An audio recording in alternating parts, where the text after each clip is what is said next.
So I'm at the first page. The first page, the GW1NS overview. I just want the very first page of the presentation. So let me go to the second one. So the second one basically is the table contents. All right. So I put this presentation in 5 sections. The first one is the I'm sorry. So the first one is the 1NS product overview, features and introduction. Second one is the internal architecture, and the third one is the internal modules. And the fourth one is the design flow, the program and the boot modes, and the part sourcing. And the fifth one is the basically the introduction of typical applications. So whenever I put highlighted yellow colors on the sections, those are the sections I would kind of deep dive a bit and spend some more time in the discussions. Okay, so now let's go to the page, the third one, the INS product overview, features and introduction. Okay.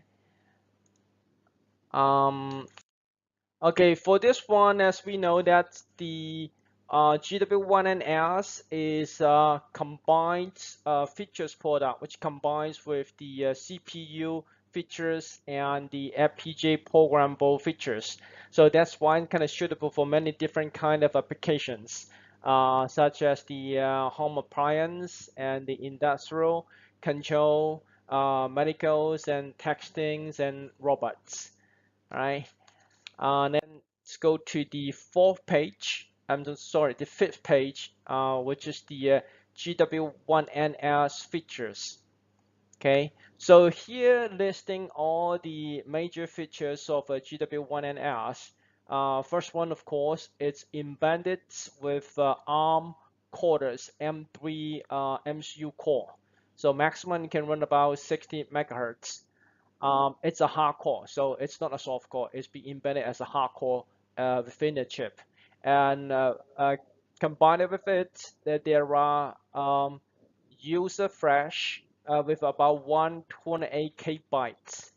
Okay, and the second one is the oh well, I would appreciate it. Some of the yeah, please mute it. So I kind of hear a lot of rises. Okay, the second feature is that we have ADC, an analog to digital converter. This is a 8 channels ADC. Each one is a 12 bits. With the conversion rate about 1 megahertz, and the maximum sampling rate is at 16 megahertz. Okay, the third important features is the embedded USB 2.05. And this USB 2.05 is a standard one. It can support the high speed, full speed, and low speed USB features from the version 2.0 all the way down to 1.1 and 1.0. The maximum clock rate can support is the throughput rate can support is the 480 megabits per second. And we also have an IP to support the USB Type-C for the 1NS chip. Okay, besides the embedded hardcores, we have the IOs compliance with the MIPI D5 and also the I3C IOs. So the MIPI controller, such as the TX and RX controllers, can be mapped within the FPGA, and so as the I3C, SDR or DDR controller designs, they all can be mapped into the FPGA. But the IOs of the MIPI D5 and the I3C IO actually can be integrated within the GPS IOs.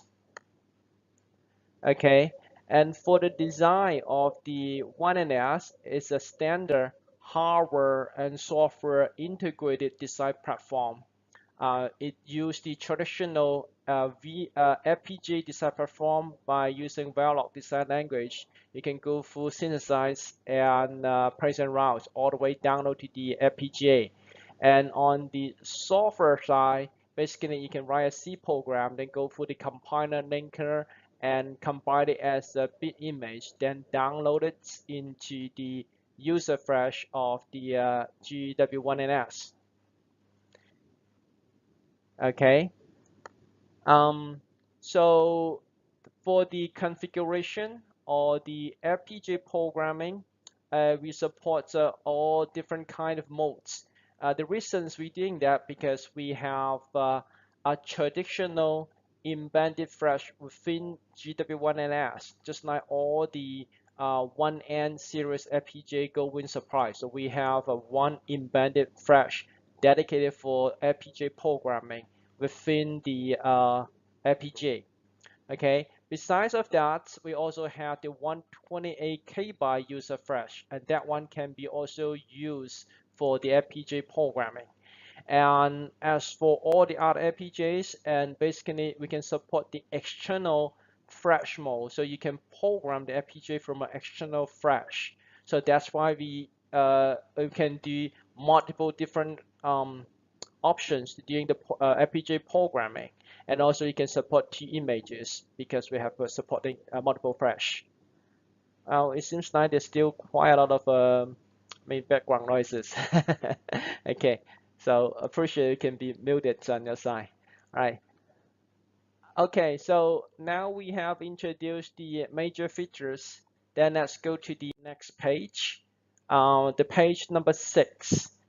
Here, just only compare the size of the GW1S with a ruler and pencil tips.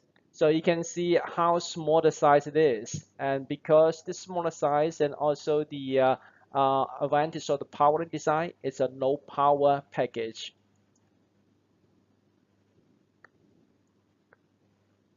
Okay, looks like echoing. So yeah, so you're right. So there's some echo here. So on my side, I basically have to not mute it because I'm talking. So okay, um, yeah. So is it okay? Is it better right now? Okay.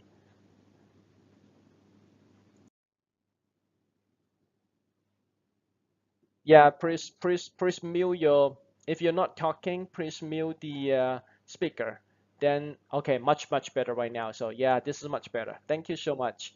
Okay, I think we go through the couple pages, which is for the features introduction, and now let's go to the page number 7. That's for the 1NS product introduction. Okay. Well, here on the right-hand side, it shows just a very simple block. The 1NS contains two major blocks, the CPU block and the FPGA block. The CPU block contains the MCU core, 128K user flash, and the ADC and SO USB 2.05. Okay, on the right hand side you can see a FPGA block, which is the FPGA fabric. Here we have a 2K resource, and it contains also the embedded FPGA flash. This is dedicated for the FPGA programming, and also a 8K by block as RAM. Okay, so as well natural, then you can see the GW1NS can have two functional modes, either in CPU mode or in a single alone dedicated FPGA mode. Okay, and the user flash, which is kind of put it on the CPU board right here, it could be used in either mode. Right, so if in CPU mode and this user 128 KB flash could be used as the C programmable, the C program storage place. So whenever you program the design in C program, you compile it and you can store the compiled image inside the user flash. So it's a read-only flash. The CPU only can read the user flash and the CPU mode. It cannot write anything inside because it should protect the compiled C program.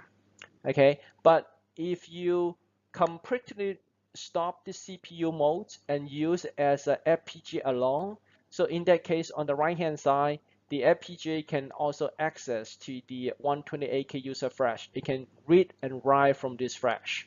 Okay, so there's a dual mode. And one more thing kind of beautiful is that the user flash can also be used in FPGA programming, I mean device programming. It can be used together as the embedded FPGA flash. So on the right hand side, it depends what kind of mode you set it in. All right. Okay, so that's the features introduction. Let's go to the one page on slide number 8. Slide number 8 basically just describe more common features as we have just presented. For example, such as the clock, we have one PLL block and two DLL block inside the GW1NS, and it also can support many different kind of I/O standards. And on the logic resource, it supports the lookup table 4. That means like it's all 4 input lookup tables for the programmable logics. And for the configuration or programming mode, we support JTAG mode, we support auto boot, we support dual boots and master SPI, slave SPI, CPU mode, and serial mode, and up to 6 different configuration modes. So we'll give more details later. All right. Okay. So then let's move to the next section. The next section is on introduction of the 1NS architecture. Okay. So next move the page number 10. Okay. Here's give a diagram or block diagram of the GW1NS. Okay, so could you mute it sometime? Okay, so for this one, I would like to spend more time to deep dive on this block diagram.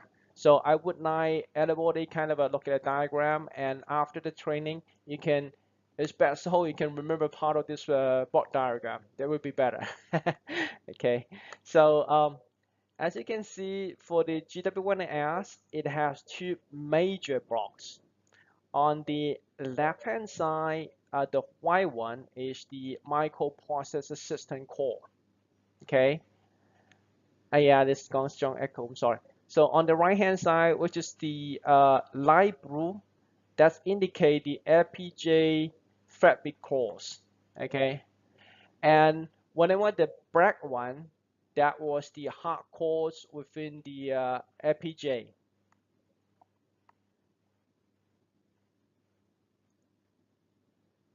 Oh, so we get a lot of echoes.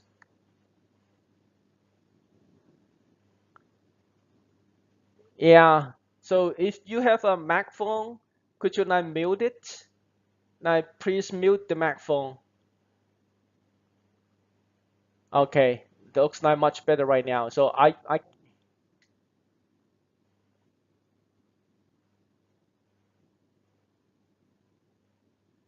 okay. So okay, so let me repeat on these slides. So as I just said before, yeah, still echo. So looks like it's better right now. Okay. So for these block diagrams, um, the GW1NS basically was put into 2 blocks. On the left-hand side, it indicates the microprocessor system core, which is I just paint it as a white.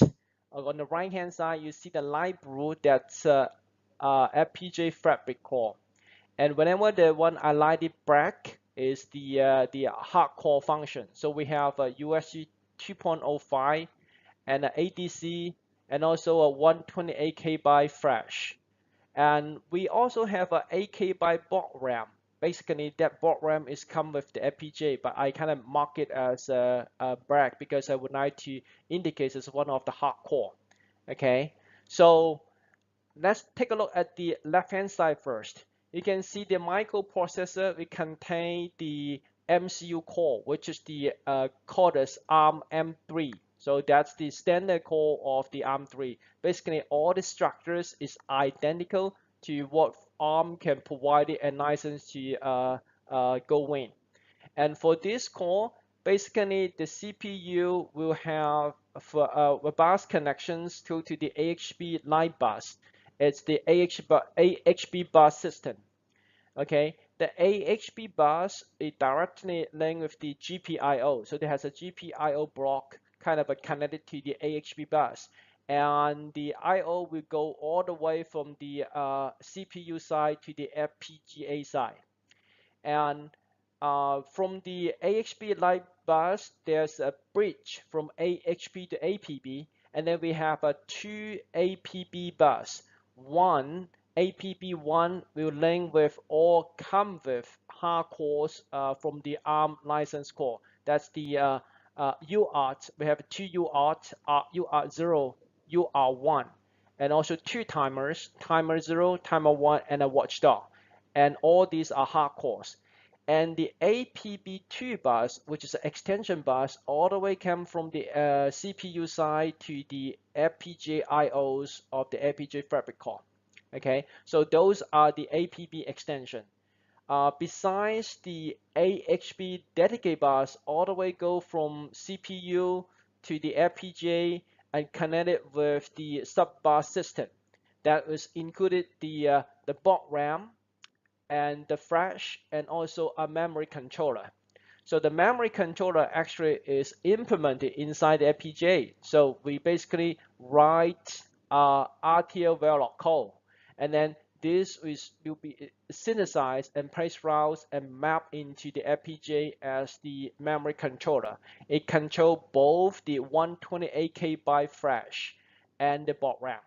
And the bus dedicated with it is the AHB bus all the way to the AHB line bus block. And besides the dedicated AHB bus, there are two more AHB extensions from the CPU to FPGA. You can see that we mark it as AHB extension as the INT EXP0 and another AHB extension as target EXP0. So that was, say, naming convention from ARM provided. Okay, so we get three AHB buses.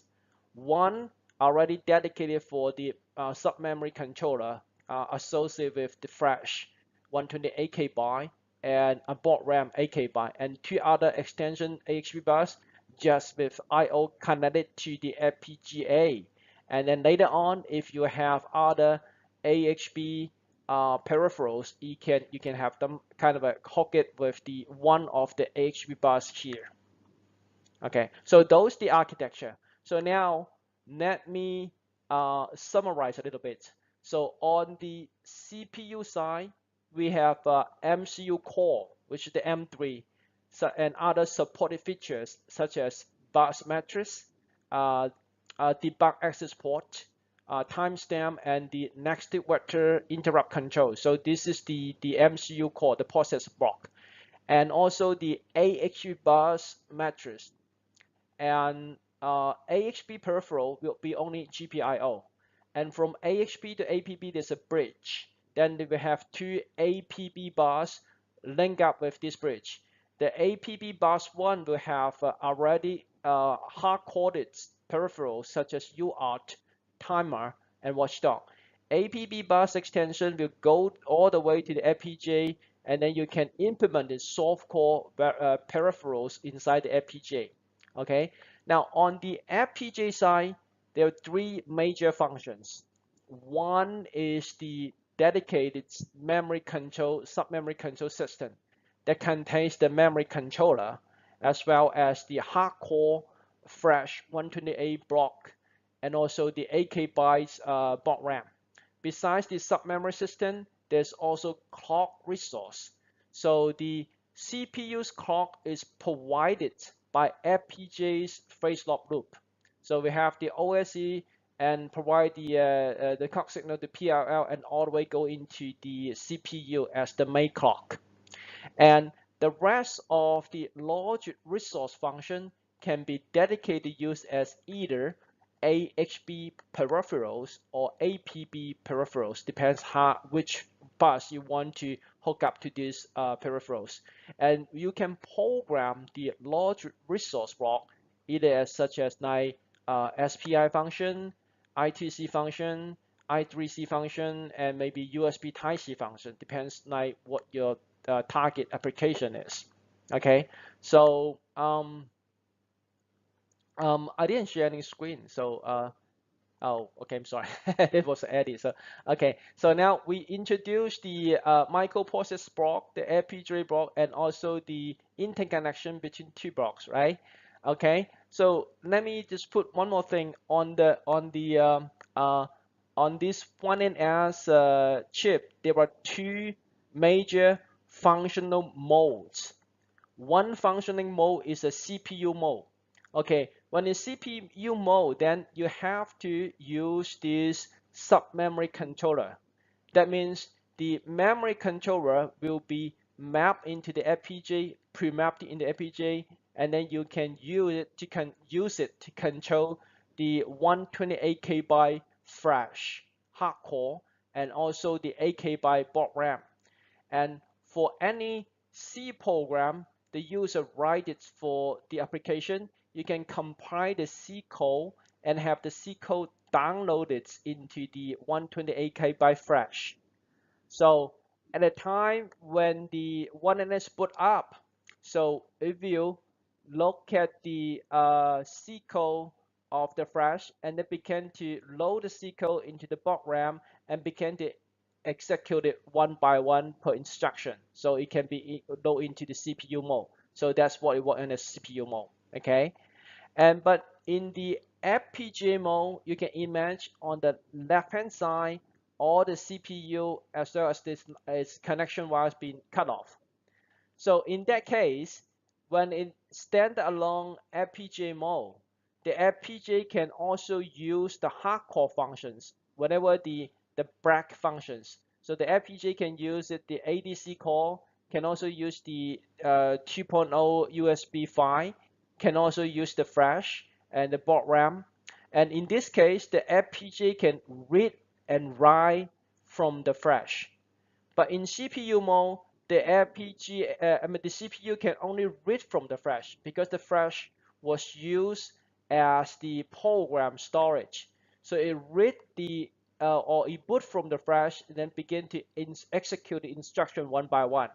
So in CPU mode, it can through the FPGA fabric core uh, to go access with the ADC core, the USB 2.05, and by using a pre-designed ADC controller and USB 2.0 controller. So that was the major function. You can either use it as a CPU mode or use it as the FPGA standalone mode. Okay. And one more thing I want to indicate is for CPU mode, we also have a debug. And the debug call is provided by the JTAG debug call function right on the right corner here. So the interconnect from the ARM's debug access port will have the wire all the way run into the JTAG debug cards in the FPGA side. And we also have the trace port going into the FPGA fabric. Okay. And so user can only use one JTAG port go into the JTAG port module and either go to program the FPGA module or provide the debug information to the microprocessor. Okay, so clock was provided by FPGA PLL to the microprocessor. And besides that, the APB1's peripherals interrupt status can be used by the interrupt monitor line feedback to the FPGA. So the user on the FPGA design can monitor what's going on for the APB1 peripherals. Okay, so basically that's the major functions of the GW1NS block diagram. So so far, is there any questions on this one?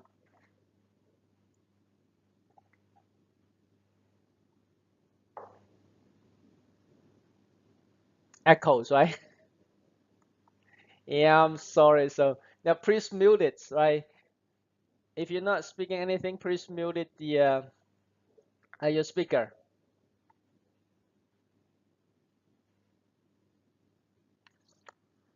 Oh my God.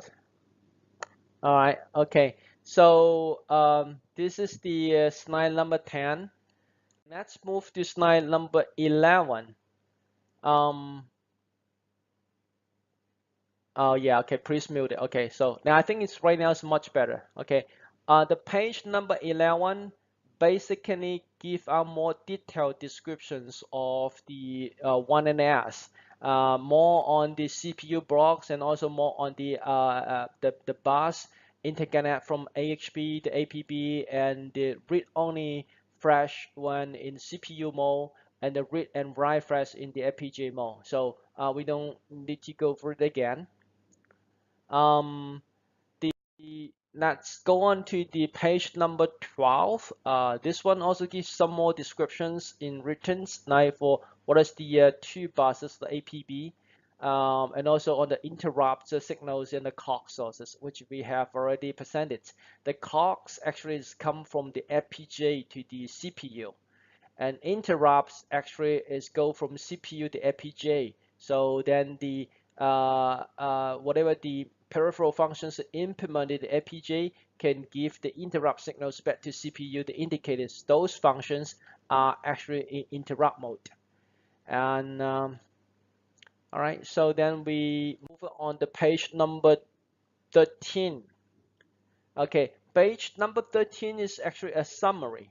So as we know, for traditional FPGA, we will have the configurable functional unit, which is for programming logic, like the CFU, and also IOB, the in-out blocks. So those are the traditional FPGA resource.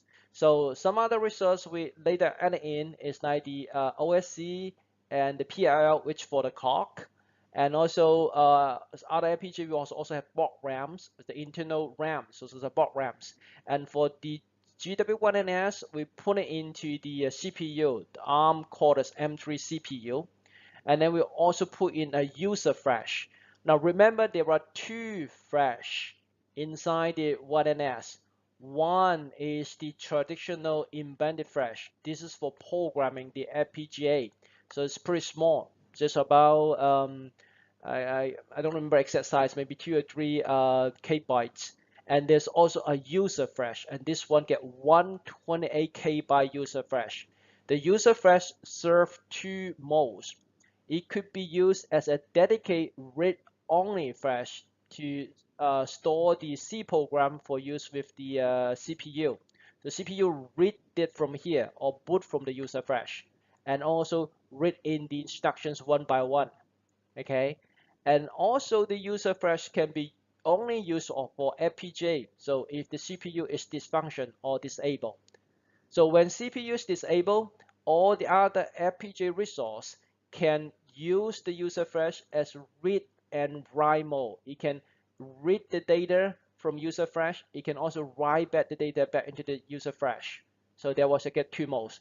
And one other abilities which I mentioned before, both the embedded traditional flash for programming and also the user flash can all be used for the programming the FPGA. Depends how you set the mode. Once you set the mode right, it can program from the user flash.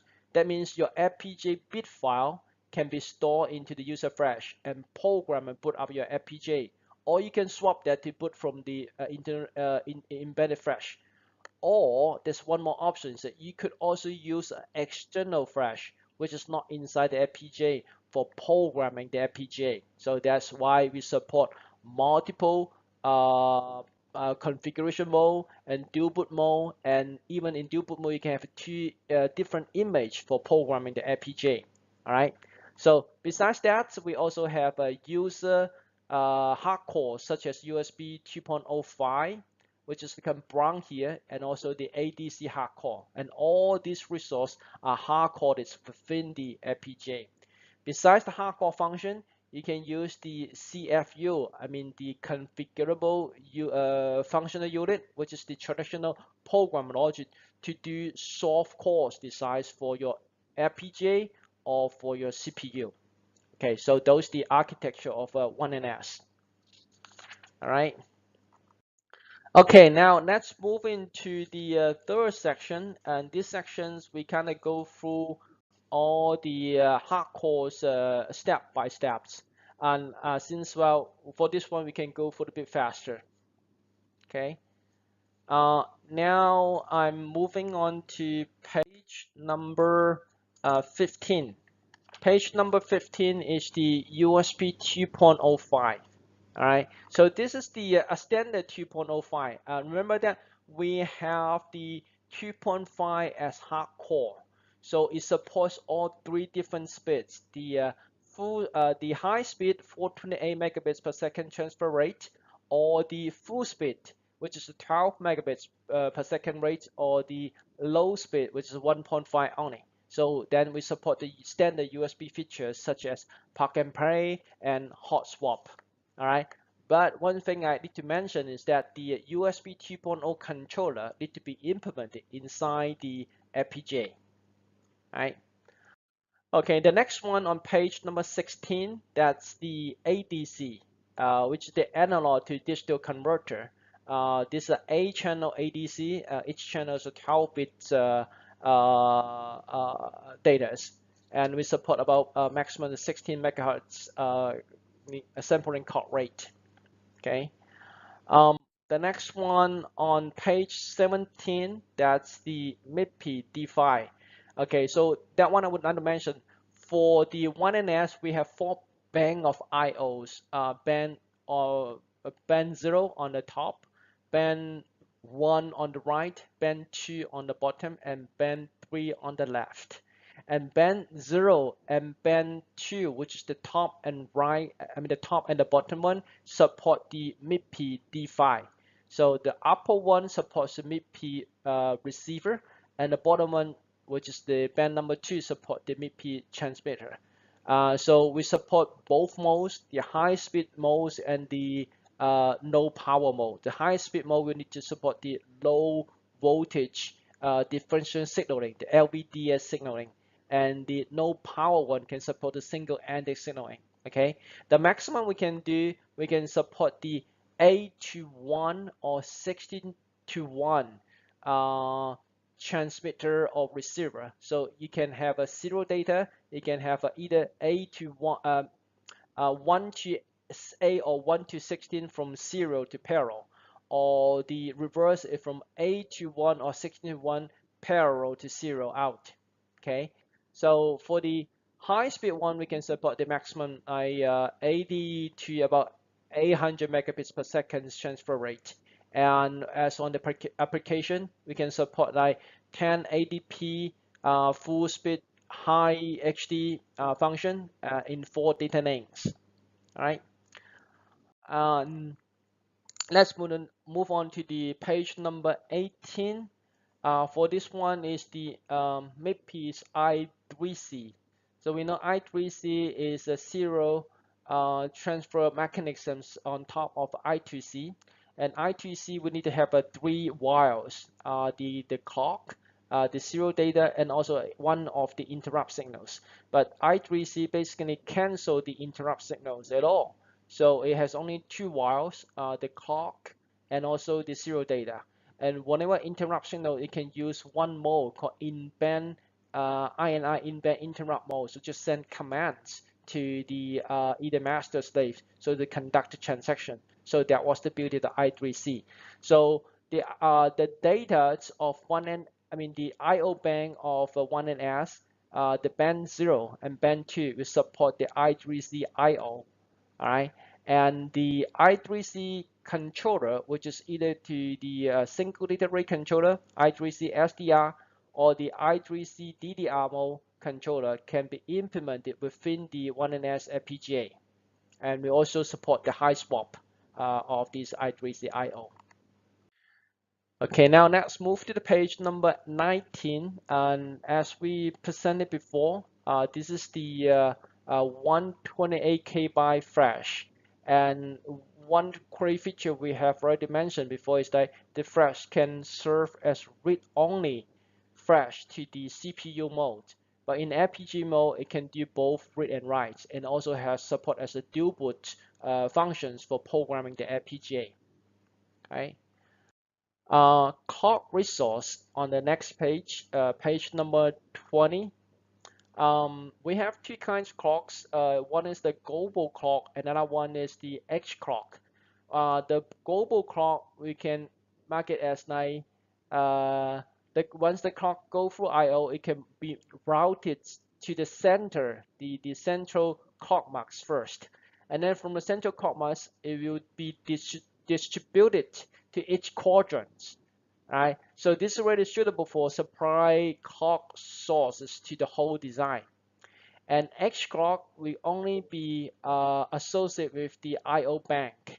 So edge clock was more used like for example MIPI or I3C, and it can be associated with the dedicated I/Os to synchronize with the I/Os. For example, like DDR design, and then you need one I/O bank clock to as a DQ or DQS to associate with the inputs. Okay, so those are the edge clocks.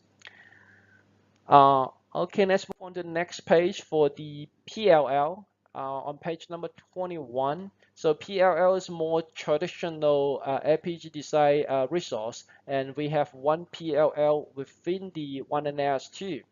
So this will provide outputs to the clock resource to the FPGA designs, either go through the main input frequency or the other input frequency can be supplied as parameters to go into whatever frequency you want to configure, right? Okay, so then next move on to the slide number 22 for the I/O features. We support different I/O voltage from 1.2 voltage, 1.5, 1.8, 2.5, and 3.3, and also I/O styles from LV-CMOS to XSTL, many different kind of I/Os.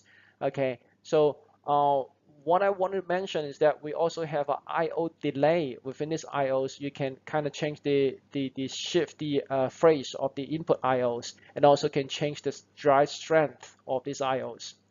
Okay, and as we mentioned before, the band 0 here on the upper side and the band T here on the bottom side can support dedicated MIPI I/Os and I3C type I/Os.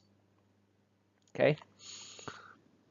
Okay, let's move to the next section.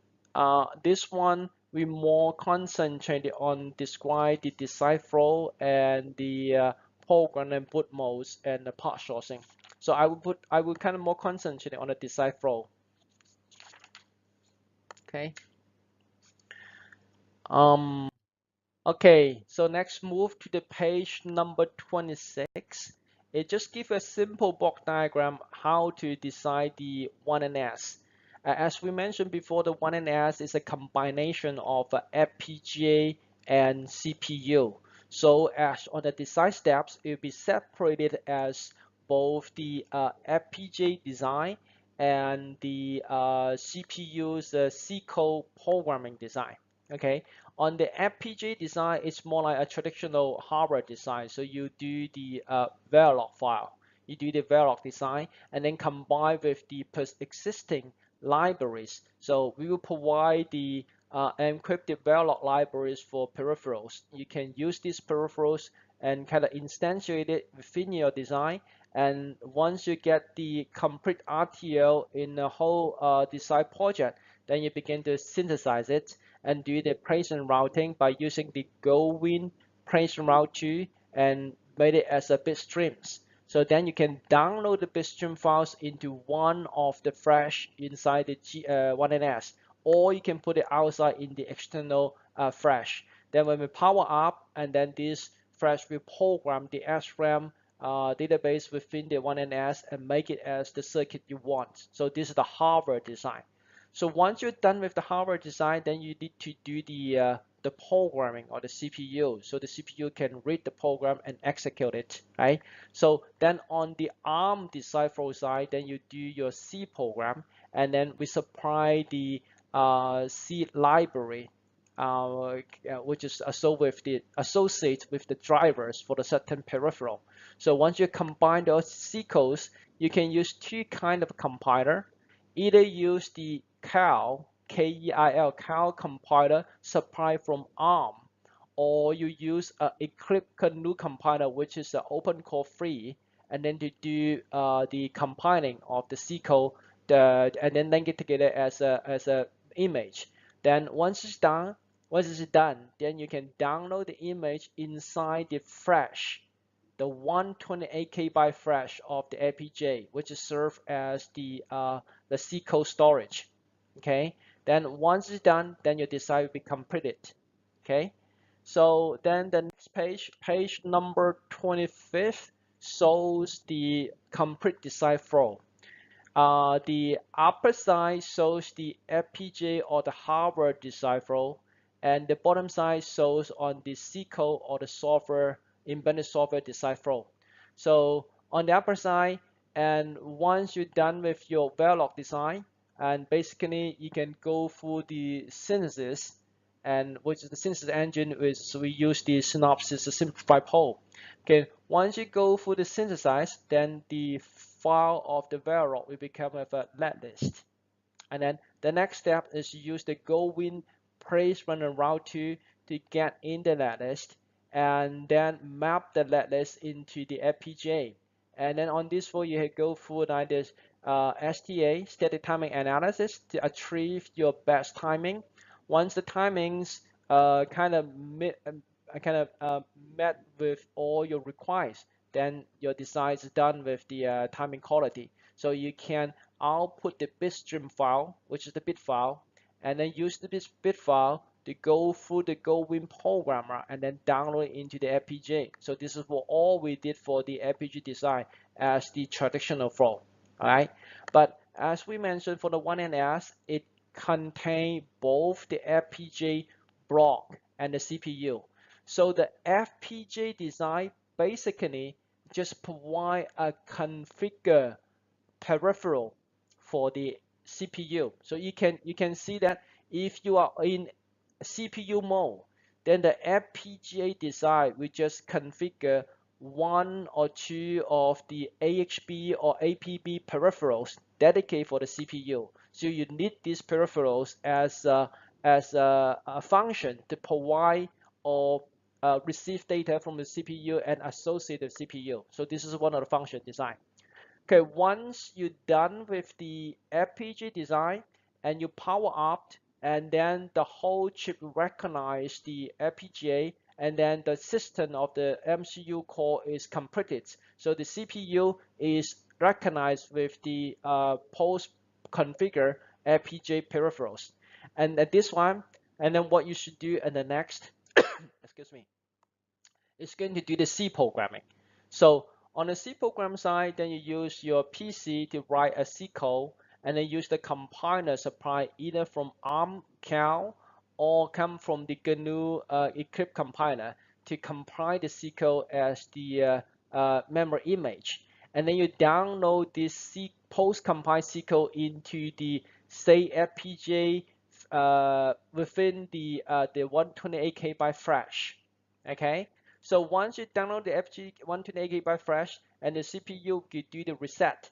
After the reset, it will read from the 128 KB flash and boot from that flash and execute the instruction one by one. And in that case, then the whole CPU's function.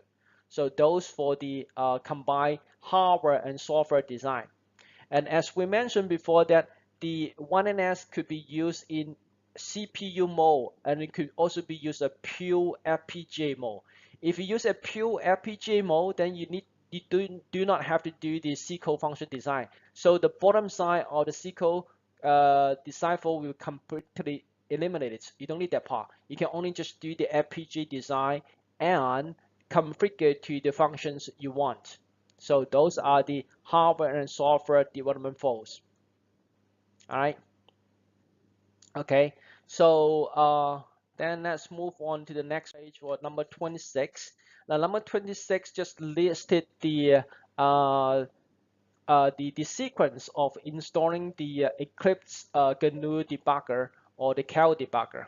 So as we know that the debugger from ARM is called Cal, and this one the customer need to pay money to buy the license from ARM, and then we provide the library and the interface to associate with the ARM Cal 2 for the customer to do the software design. For the Eclipse and GNU, it's an open core design, so you don't need to pay any license fee. So we provide the whole Eclipse compiler and the GNU compiler for free, so customer can use it and do their designs on their own, right? Okay, so the next page we move to is page number 27, and this one is kind of listing all the device programming modes. We support JTAG mode, dual boot function mode, auto boot mode, and all different kinds of other modes such as the slave SPI, master SPI, CPU mode, and serial mode. So let me give one example to show you how we do the dual boot. All right. As you can see on this page, this is a typical LED wall display system.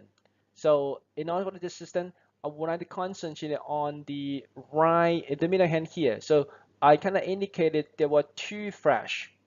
One is the embedded user flash at the bottom here, and another one is embedded flash. Embedded flash is traditional FPGA flash used to install the bit file.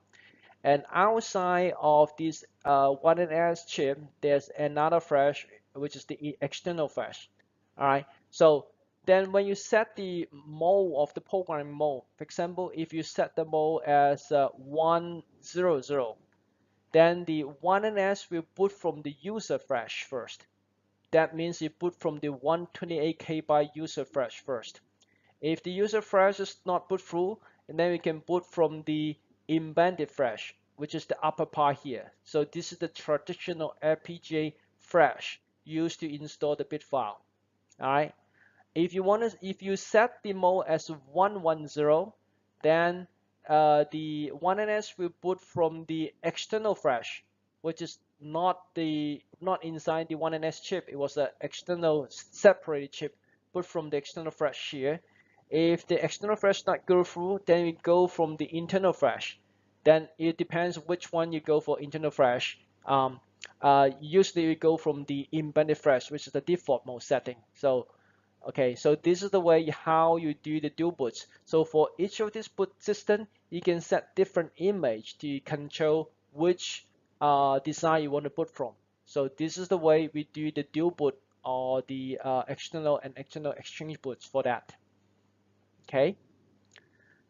All right. So then we move to the next one, which is the MCU's boot sequence.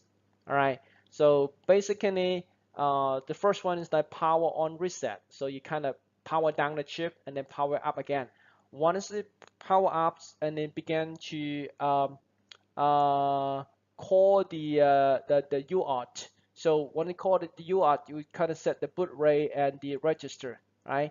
Then after that, then you begin to load the flash loader, which you read back from the flash, boot from the flash, and then once you boot from the flash, begin to execute the boot program. And then once you're done with, then you execute it and or the boot program and exit from it, and then you kind of complete the whole boot sequence, right? Okay, so the next couple page basically is more on the introductions on the device and how you're going to go through the sourcing, the part sourcing number. So for the operation, we indicated it can go from minus 40 Celsius degree to 100 Celsius degree. All right. And for the product catalog, basically it lists on the resource. Example, like LUT4 indicates it's a 4 input lookup table. We get about 1728 LUT4 resource. And the second one indicated the flip-flop resource. And then the baud RAM indicate was 72 K bits and such and such. So there's the resource listing. And then the next one on the page number 32, it listed the package information and also the maximum IOs, user IOs. Okay, so you can see now for package we currently use now is a CS36, QN32, QN32U, and QN48 and LQ144, right? Okay, and on page number 33, 3, it basically indicate the ordering information. Like for this device, if you say GW1S, that's the product sequence. Okay, LX, that is the supply voltage. Either LX is 1.8 volts or UX is configured from 2.5 to 3.3 volts. And 2 indicates this about 2K lookup table resource. Actually, it's a 1728 lookup table resource. And C is indicates a CPU, so it's ARM CPU. So 1S to C is a CPU.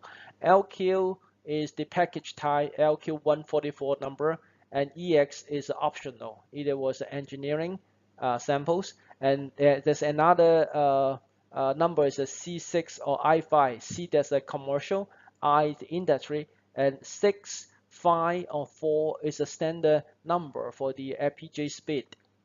Okay. Page number 34, then you can see that was the logo mark on the chips. So you can base on the logo parts introduce the customer and how they can order from these FPGAs. Okay, so we go through all the previous one for the introduction of the GW1S, and the rest of it we can kind of go through the typical applications. Okay. All right. Let's go to the page number 36. Okay, so those are the typical application of NNS. One thing I want to mention here, this application, a lot of this application basically is based on the ADC, because we have analog to digital converter inside the chip. So then you can use this ADC to connect to a lot of the sensors, such as the temperature sensors, humidity sensors, and voltage sensors. And those sensor information can be connected and go through the ADC block to convert it into digital signals. And then use these digital signals to be processed by the ARM Cortex 3. So then used as a sensor hub application, right? So other applications such as the ADC loop, kind of a more used for the industry control. So we can use external DAC and then combine it with the internal ADC. So basically the loop is like you use the sensor to provide the analog signals to go through the ADC as digital signal and processed by the ARM M3. Once it processed, then use the FPGA functions to send the signal out to the DAC and then convert the signal back to the analog signal to control the external devices such as motor control for like the drums, the toy drums. So, and one example I can provide it is that recently we have one design not for the drum but for the cell phone as a projector. So the cell phone as a projector, we collect the information from the sensor and then go for ADC and provide that information back to a DAC, which converted the signal to control the laser head, so that it can do the scanning to project the image out by the cell phone. So this is one typical design. Another one we can see that is like as a battery control. So they also use the ADC functions within the 1NS2. So you can use a 4-channel for ADC to collect the information from the battery sensor and then provide the sensor back to control the voltage or the temperature of the external battery. Okay. Smart cache counter is also use the ADC function because basically you use that the sensor to get the image of the money. So when you count the money, to use the image, count the number, and then count it inside. So, and one other section of application is MIPI. And one thing I would like to mention that for the 1NS2, the MIPI clock speed should go about 1.2 gigabits per second. So this is the fastest design chip, so we can roll out for the MIPI application. Okay, so and also we have mentioned that you have 4 banks of data. The bank 0 and band 2 was dedicated use a MIPI I/O. It can be used as a MIPI transceiver and deceiver. So it's suitable for use as a MIPI bridge to PI data from the MIPI camera inputs, and then all the way process it, do different kind of conversion, format conversion, and send it out to different devices, right? Um, Other applications are used for the I3C. So I recently get some customers who use this one as the I3C texter. So basically their functions use a SPI bridge to get the signal from a traditional SPI's interface and then send it to process by I3C and then send it out to another bridge to do the I3C sensor camera. So that was the whole texter's bridge. Um, okay, also I mentioned the i3C camera is one of the typical application, like the i3C sensor systems as well. Okay, so basically we go through the 1NS introduction, and let me move on the page number 44 and 45. And I would like to introduce one new devices we roll out. Okay, so as we remember that Gowin has one device is called 1N4. It's a 4K resource FPGA, and then later on we have a 1NR4, which is maybe with SD-RAM, and also some other 2AR. We have a DDR, but now we have a one new memory. One new type of memory. It's called the pseudo SRAM.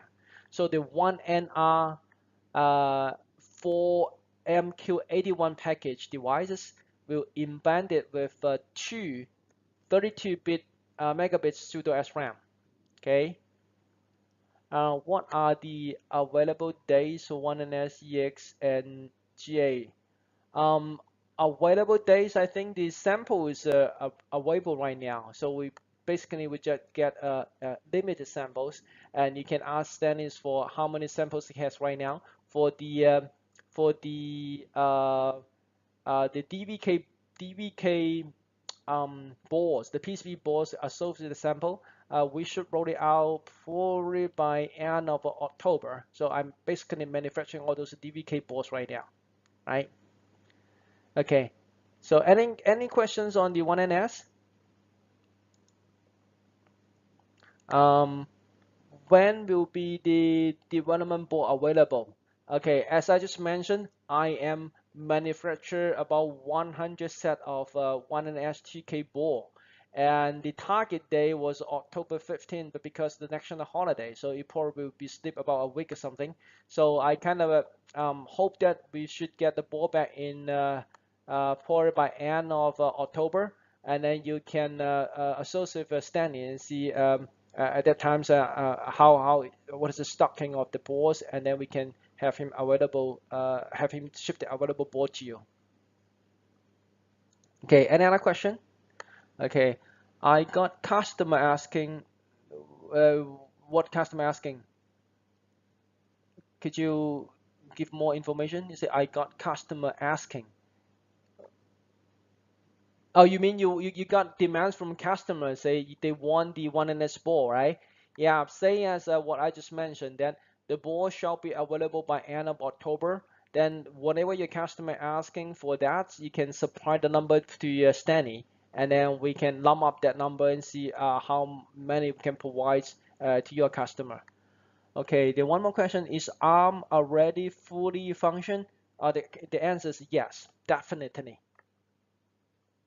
Okay, so what other question?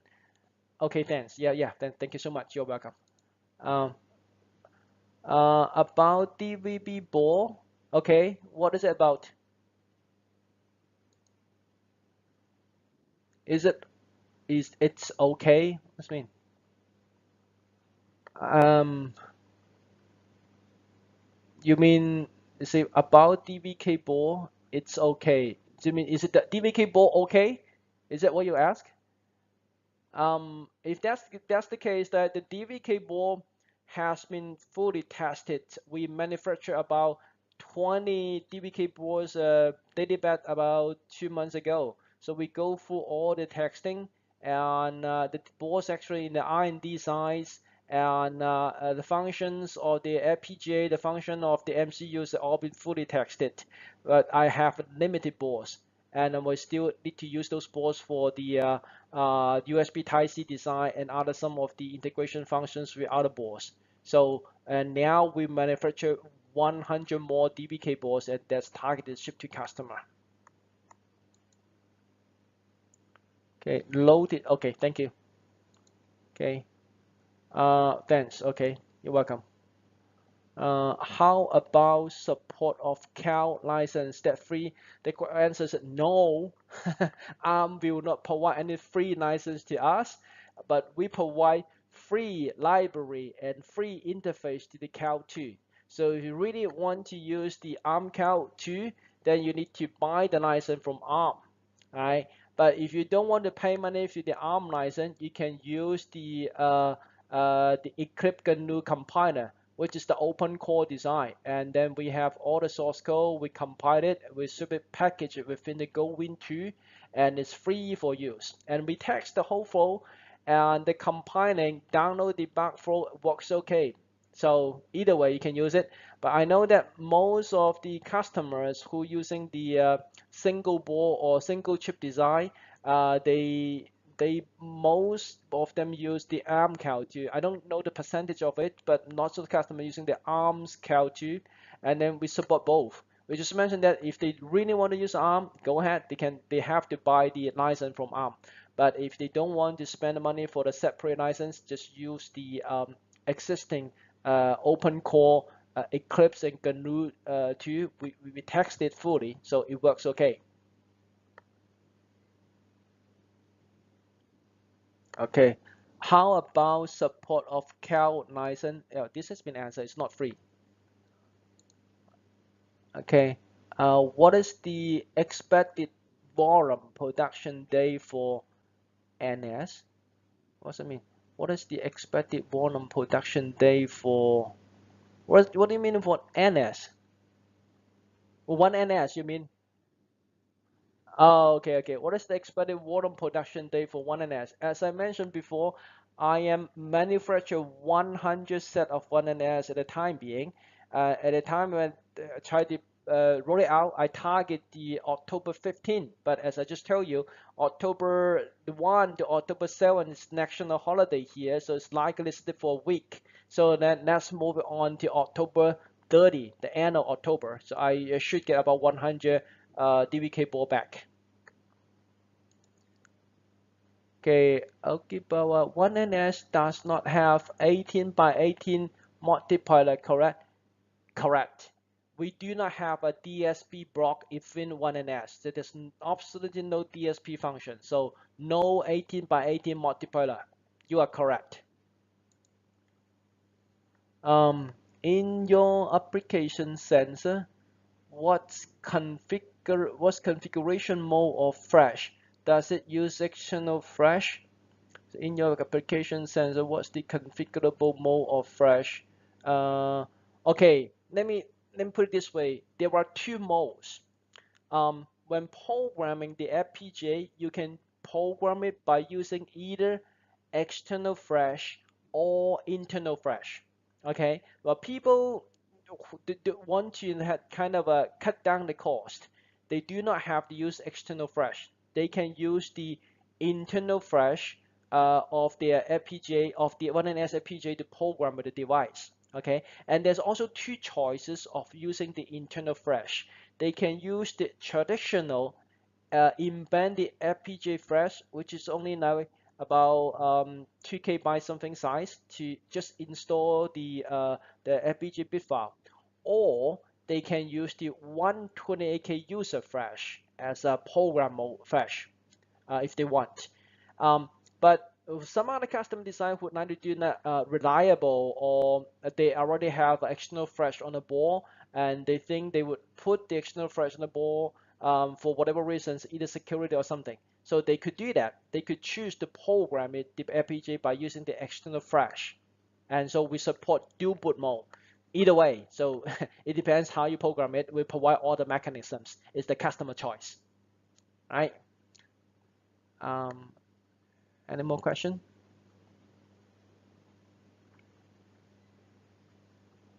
Okay, so looks like okay, we don't have any more questions. If they have questions later, then just call me. Okay, so let me go through the introduction of the 1NR, right? The 1NR this time we have a 16 4-bit pseudo SRAM. Actually, it's a two cores. It's a 2 by 32 megabit pseudo SRAM, and the beauty of that is that the pseudo SRAM is actually DDR mode, so it's a very fast, and it can go through the burst mode to read through whole chunk of memory in one time, and also because it has the similar architecture of SRAM design, so it have a much lower power than the SDRAM and also the DDR rate memory. So it only give about 1/10 of the power consumption compared to the SDRAM or DDR. So that's why the beauty of it.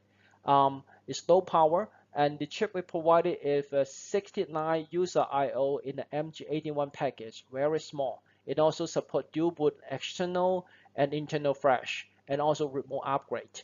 Right. So we use this package kind of aimed at doing the current design for the application, like the MIPI design, like the LED design, which use the internal memory as a storage, as a temp storage. So for example, you have the video, you have a MIPI video or LVDS video going to the chip, and then you store one frame of that video. Right now, you can only do it in the SDRAM or DDR, right?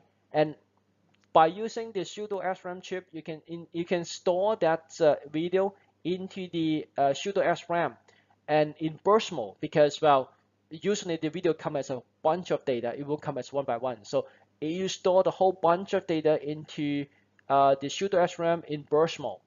And because it's pseudo SRAM and it go very fast, just like DDR, and because it was like a pseudo SRAM design, it kind of have a lower power consumption than the traditional SDRAM and the DDR. So it's very suitable for kind of a small size, mobile type of applications for video transferring, right? So this is what we aim at. Okay. Yes. What is the question?